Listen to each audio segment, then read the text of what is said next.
সেজন্য কখনো ভিক্ষুককে ফেরত দিবেন না। এবার এখানে একটা কথা আপনাদের আমাদের মাথায় আসবে, হুজুর বর্তমান সময়ে বেশিরভাগ ভিক্ষুক তো বাটপার, নিজেই নিজে হাত ভাঙে, নিজে পা ভাঙে, নিজে এমন করে, নিজে তেমন করে। অনেকে তো হাত থেকেও হাত না থাকার একটা অভিনয় করে, তাই বেশিরভাগ তো বাটপার।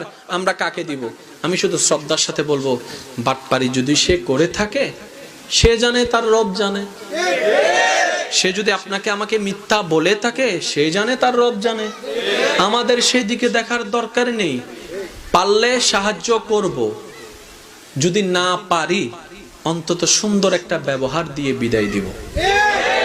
কাকে? ভিক্ষুককে নয়, আল্লাহর বান্দাকে। আর আল্লাহকে বলবো, মৌলা যদি দিতে পারি, বলবো মৌলা তোমার দরবারে লক্ষ কোটি শুকরিয়া, তুমি আমাকে নেনেওয়ালা বানাও নাই, দেনেওয়ালা বানিয়েছো।